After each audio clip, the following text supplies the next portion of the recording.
Greetings, salutations, and hi. This is October 14th, 2013. It's a drizzly looking Monday afternoon.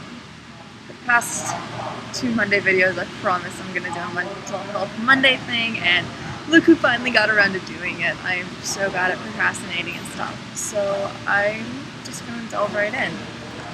My topic for today is stress, and I said I said I was going to do stress because college, stress, it's kind of everywhere. WebMD describes stress as what you feel when you have to handle more than you're used to, and I would say that's a pretty apt description. Everybody's had stress in their lifetime.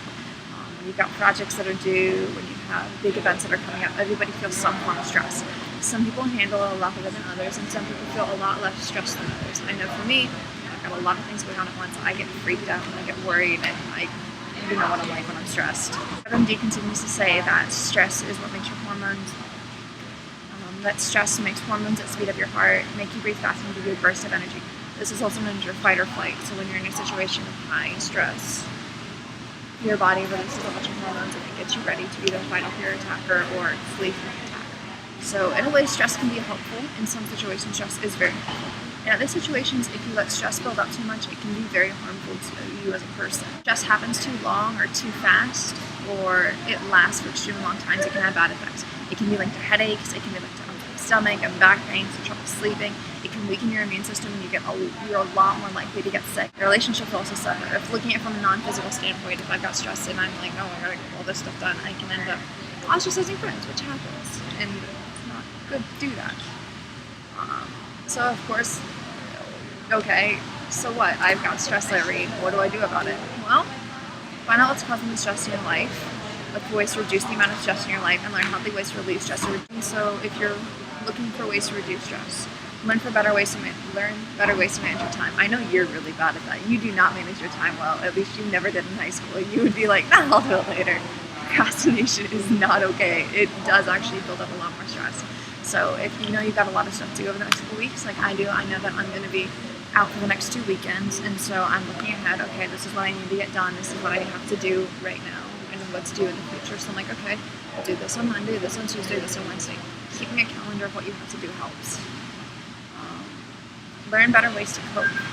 Look how you've been dealing with stress. Be honest about what works and what doesn't. So if you know that working out helps relieve stress, then get up and work out. If you know that taking a moment to breathe and a moment to relax, do that. If you know that over caffeine intake can also build up your stress, then don't take caffeine.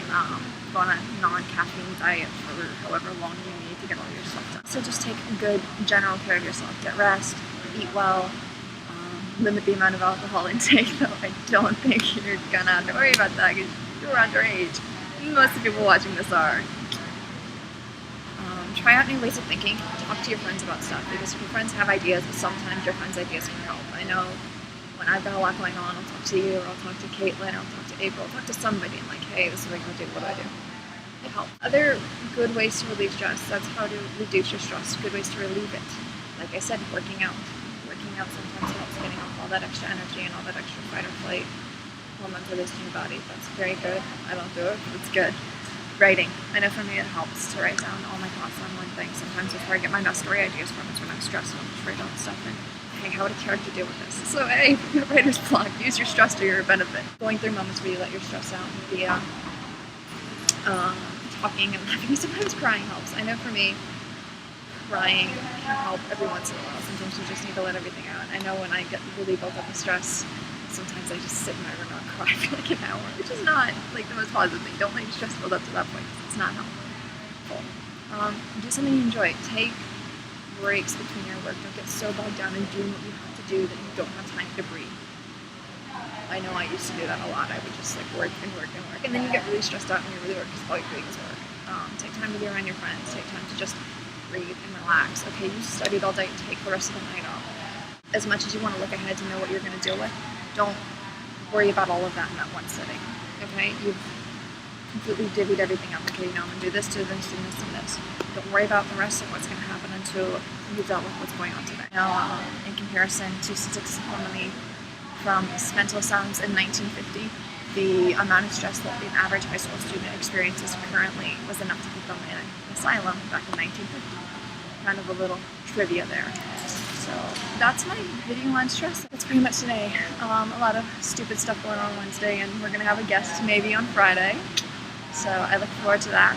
I love you, Victoria. I hope you have a stress-free day and a stress-free tomorrow, and I will hear from you tomorrow. Bye.